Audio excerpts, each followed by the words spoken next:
So in my last video, I talked about making buttonholes, and if you had a buttonhole that was too small, it was easier to make it larger. If you look at these buttonholes, they're perfect for the size of the buttons I have made. And I made cloth buttons, and I'll do another video on how to make cloth buttons because they're really easy and fun. But I have this button here that is a problem child.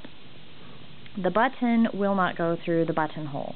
And part of it is because it's very close to this decorative piece here, and I happen to know that there's 4 more extra layers of fabric in here, and they've been very tightly stitched so that it creates this decorative piece, and I can show you what that piece looks like later.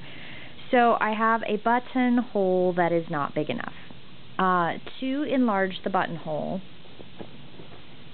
the easiest solution is to cut it a little bit bigger, but you do want to be careful that you don't cut it too large, because then again you end up with a buttonhole that's too big.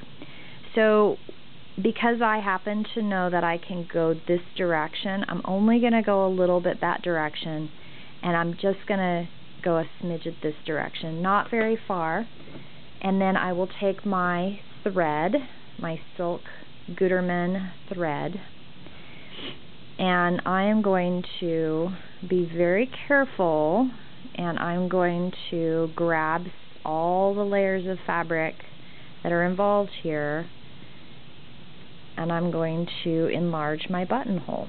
It's a really simple process, but you can see what I mean by it's easier to make it larger than it is to make it smaller. If I had to make the buttonhole smaller, I would have to use matching thread to mask closing the end of the buttonhole to make it smaller. If there's a better way, I haven't heard of it. I'm sure there's somebody that's going to correct me at some point in the future, but right now this is the best way that I know how to make it bigger, and I would much prefer to make my buttonhole bigger than having to make it smaller after overcompensating. Now I'm also showing you with this the way to go from the outside in to do a whip stitch. I showed you from the inside out. Now this is from the outside in. I am using the outside in method here just so that I don't have to turn the entire camera around and reset. I believe that either whip stitch from the inside or from the outside is a personal preference of the person that's sewing.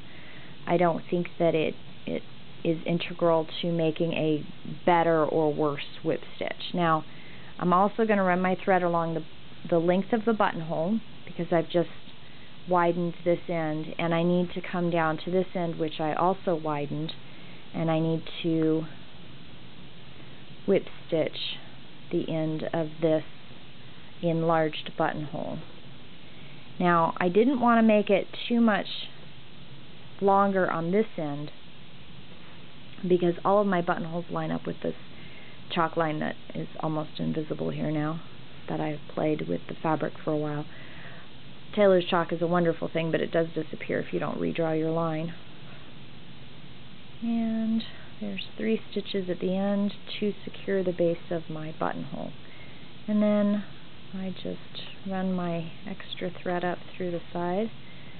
And if you've been sewing as long as I have, your needle gets bent. Mine is completely crooked. And there you go. There is the enlarged buttonhole. It's still really stiff because it's got a lot of fabric in it, but I should be able to get my button through there. Yep, there we go. Now my button fits in my buttonhole. There we go, ta-da! Now you can see all the little fly-off bits here. I'm going to trim them, but as I mentioned in my previous video, I will be edging all of my buttonholes with a pearl cotton and to make it more of that typical buttonhole.